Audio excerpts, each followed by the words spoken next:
E a partir de agora, o SBT Meio Dia começa uma nova série de entrevistas com os candidatos ao governo de Santa Catarina neste segundo turno. Vamos receber nesta segunda-feira a comandante Moisés, do PSL.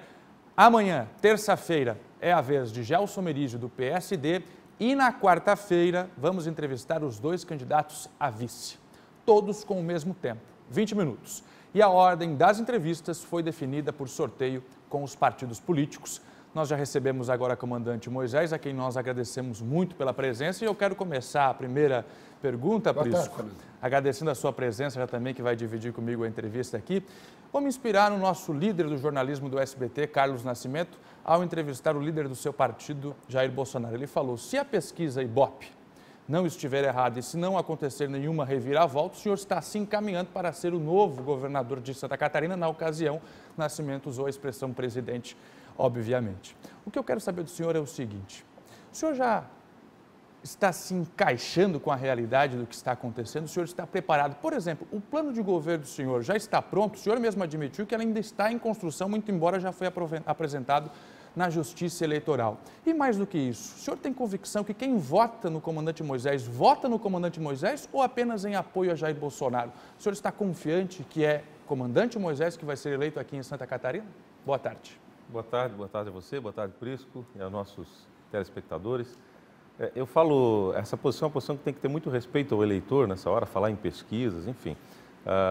Alguém mencionou se a pesquisa estiver correta. A pesquisa errou conosco, obviamente, 3 dias antes da eleição, nos dando 9%, quando chegamos a mais de 29% da intenção de votos. Então, eu dizia hoje ainda, conversando com o presidente do Tribunal do TRE aqui em Santa Catarina, da importância que tem esse processo aliado à justiça, né, a seriedade dos servidores da justiça, de entregar ao eleitor o resultado de fato da intenção de votos. Se nós dependêssemos de pesquisa, o meu resultado, né, o nosso resultado, não teria sido esse quando nós chegamos ao final do segundo turno, estando então agora no primeiro turno, estando no segundo turno. Portanto, com muito respeito ao eleitor, mas a gente acredita sim que isso tem se consolidado, né? Eu, quando ando nas ruas, aí respondendo a sua pergunta, se as pessoas votam de fato no comandante Moisés ou é numa onda 17. Nós temos essa pesquisa de estar no dia a dia, onde você entra no restaurante, ontem estivemos inclusive em Joinville, numa passeata, e o calor humano, as pessoas nos cumprimentando, declarando voto, pedindo para que a gente mantenha firme os propósitos anunciados, né, em chapa pura, em depurar a máquina pública do Estado, em retirar o ingrediente tão político que é nas decisões de Estado e entregar ao cidadão algo melhor. Então, a gente tem sentido, de fato, que as pessoas estão votando, sim, no comandante Moisés. Ou seja, não é mais apenas um voto em Jair Bolsonaro, é no comandante Moisés. Há esse sentimento? Sem sombra de dúvidas, até porque nós somos duas pessoas diferentes, cada qual com seu estilo, com seu jeito. Agora, para reforçar a pergunta do Fernando, se sente preparado para assumir o governo do Estado? Perfeitamente. Eu tenho bastante tempo de vida pública, 30 anos de serviço público no Executivo Estadual, e o Fernando mencionou a respeito do plano, né? Vamos voltar ali.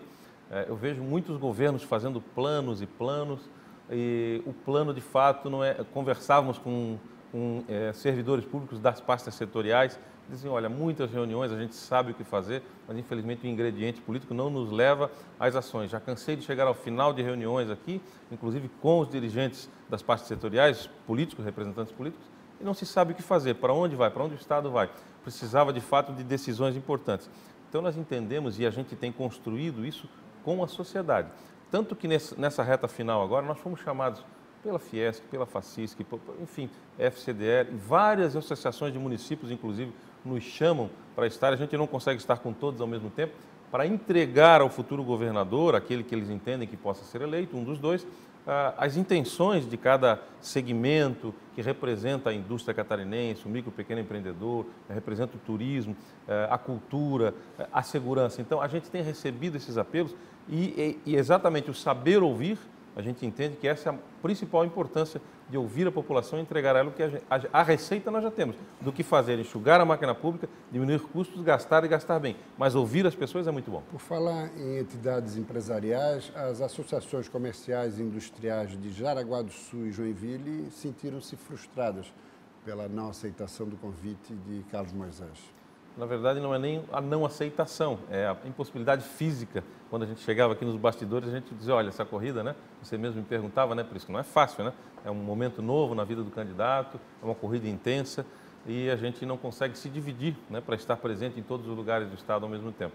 Então, você acaba fazendo escolhas, normalmente por associações, federações que representam o segmento das associações comerciais, como foi o caso agora, esta semana, que nós nos reunimos na Fiesc, com vários segmentos ali representados. Pela impossibilidade real e física, numa campanha onde a gente não faz uso de fundo eleitoral, não tem dinheiro de fundo partidário, anda com o próprio carro, o carro do candidato, né, com pessoas, amigos, parentes, respaldando, tocando essa campanha junto conosco, no sentido de dar esse suporte.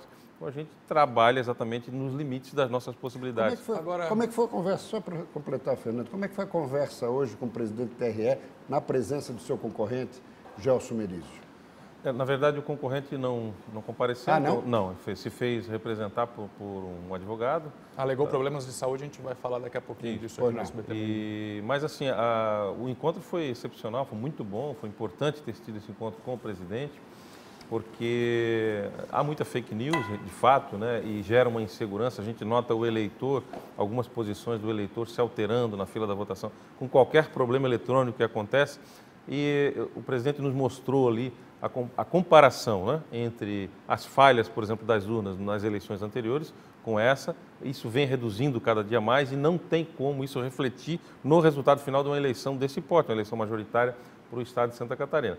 Portanto, tranquilizar também o eleitor. E eu acho que essa é a parceria que se estabelece do TRE com os candidatos e com a imprensa fazendo isso aqui, de deixar o eleitor tranquilo e que o presidente da sessão ele tem autoridade para receber a reclamação, tomar uma medida, retirar a urna de operação, substituí-la por outra, por exemplo, né? Essa é uma das ações que são possíveis e isso está dentro de um plano de contenção, de um projeto do próprio TRE. Agora, candidato, surpresa ou não, o fato o senhor está no segundo turno, fez quase 30% dos votos e o seguinte, agora o senhor vai precisar da maioria para se eleger governador do estado. E é comum no meio político, a gente vem acompanhando isso há muito tempo já, o candidato que ficou de fora, ele apoia um dos dois que estão no jogo.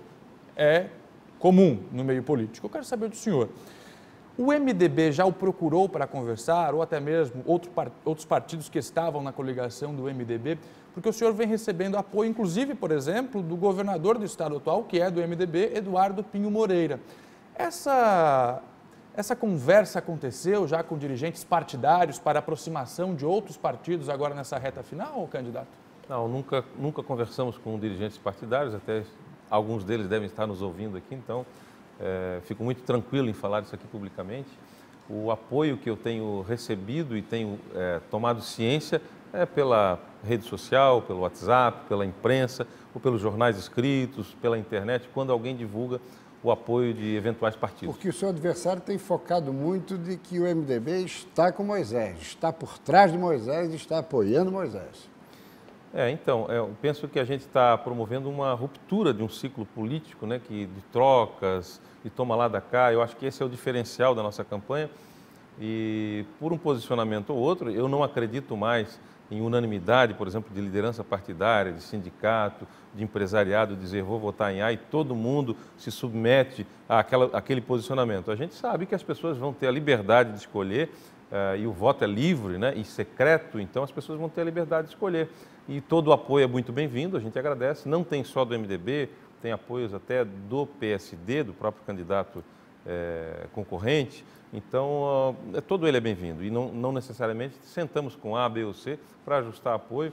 E eu preciso, na verdade, como bem foi falado, da maioria dos votos para vencer a eleição. Agora, o telespectador eleitor em potencial quer conhecer um pouco mais das propostas do que Carlos Moisés está pensando para Santa Catarina, em termos de prioridade. Mudou do momento que começou a campanha para esse instante em que está a caminho da reta final, para a grande final de 28 de outubro, o que mudou na concepção e nas convicções em termos de prioridades administrativas para Santa Catarina, na visão de Carlos Moisés?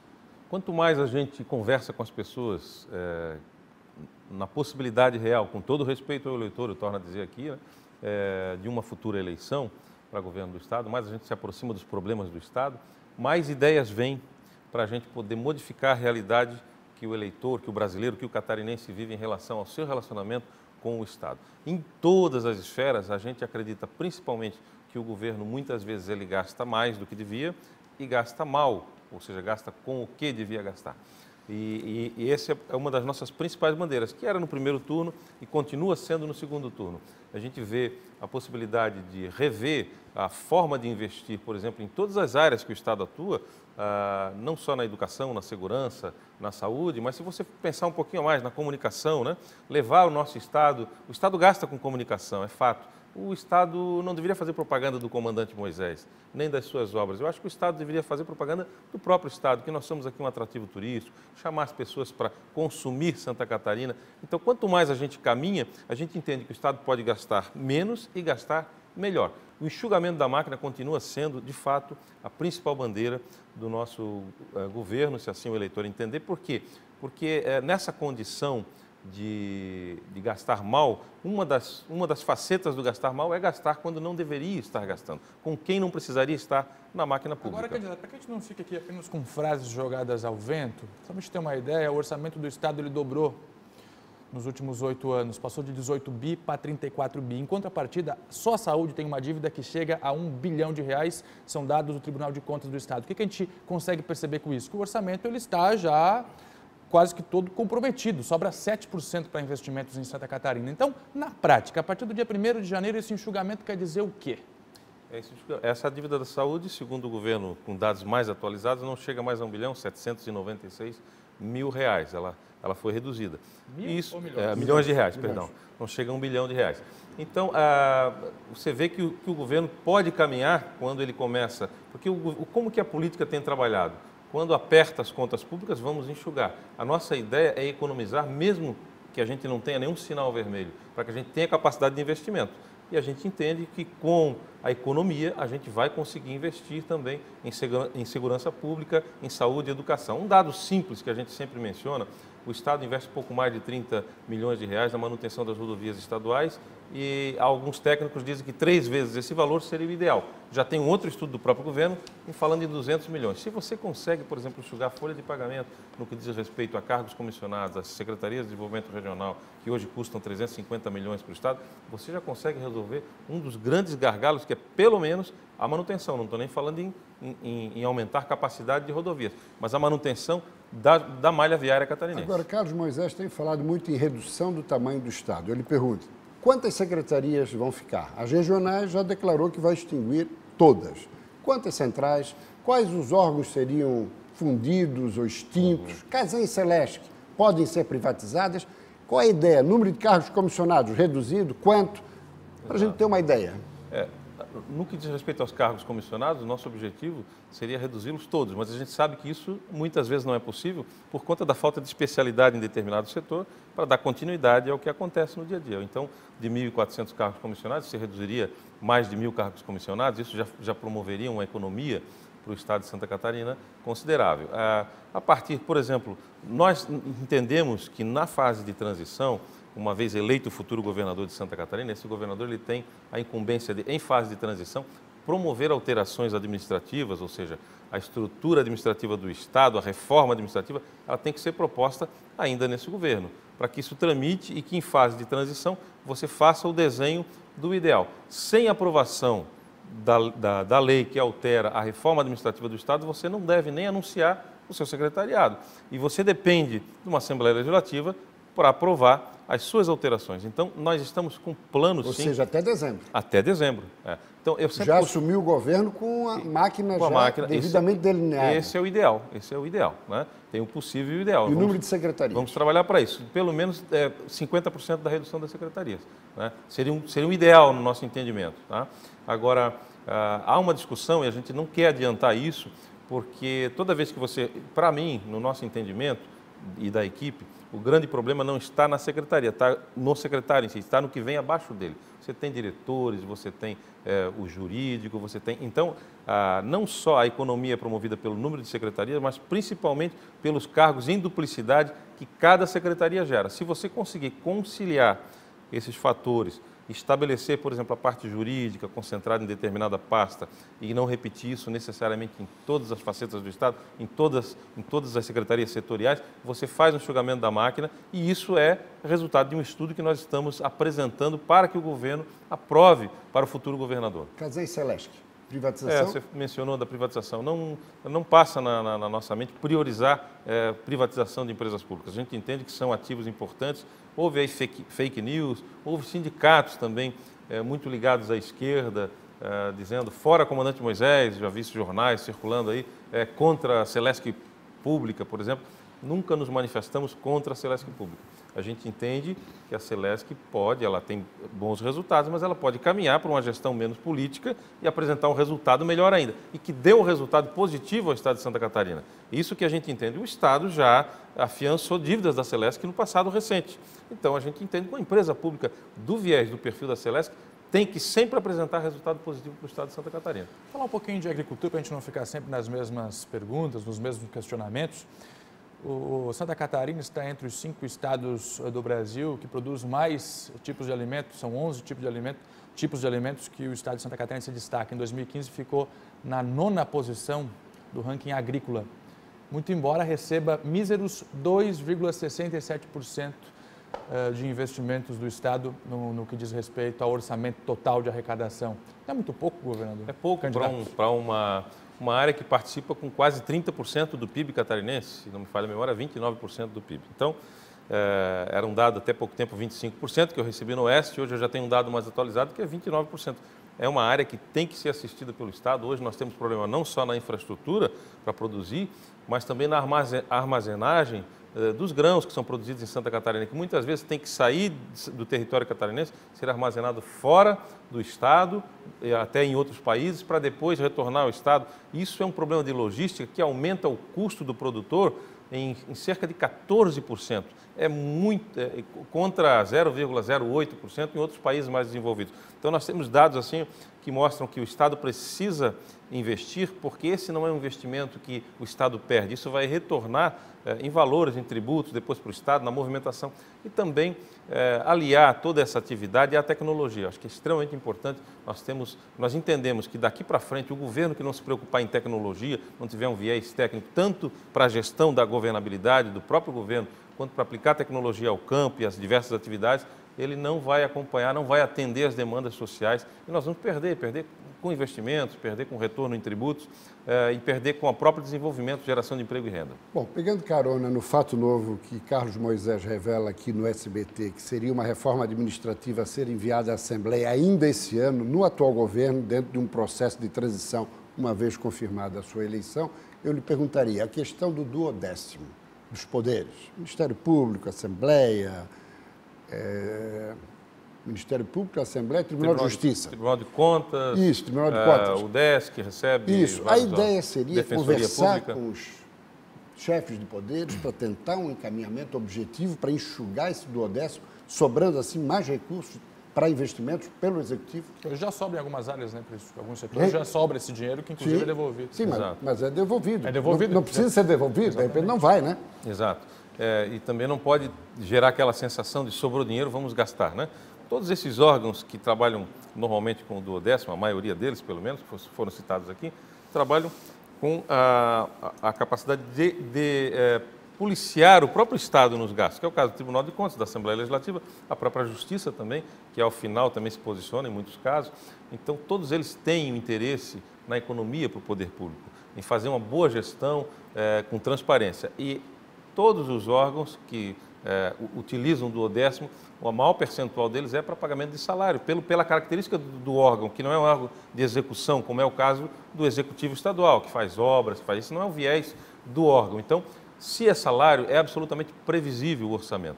E nós defendemos, desde o começo da campanha, que esses orçamentos eles têm que ser trabalhados não com percentuais necessariamente, mas também com previsão orçamentária, programática e inserida no orçamento. O que eu preciso gastar? E o repasse seria feito em cima da programação orçamentária do órgão, não sobrando, obviamente, porque não vai ser colocado em percentuais. Os nossos, no sul do Brasil, nós somos o que mais repassa, mais de 20%, se você comparar com os outros estados, chega a 9%, 12%. Registrando que o Poder Judiciário e o Ministério Público nunca devolveram recursos ao Executivo. Acho que agora temos aí uma manifestação final, né, Fernando? Exatamente, os últimos segundos para que o candidato faça o seu pedido de voto. Bom, quero agradecer a oportunidade a vocês de estar aqui, dizer que a gente representa, de fato, uma forma diferente de fazer política, até pela origem do comandante Moisés, né, de estar aqui num processo que nunca participou. De fato, representamos a novidade e pedimos que no dia 28 de outubro o eleitor vote no 17, elegendo o nosso presidente da República, alinhado conosco aqui, e nós com ele lá em Brasília, e também no vote no 17 para o comandante Moisés, governador de Santa Catarina, junto com a Daniela, nossa vice-governadora lá de Chapecó, para que a gente possa, não tem meia mudança, eu costumo dizer, vamos mudar o Brasil e vamos mudar Santa Catarina. Representamos de fato o anseio da comunidade e a necessidade de mudança real e a possibilidade de mudança. Fechando exatamente 20 minutos, essa foi a entrevista com o comandante Moisés, que é candidato ao governo de Santa Catarina pelo PSL. Muito grato pela presença. A quem nós agradecemos aqui a participação.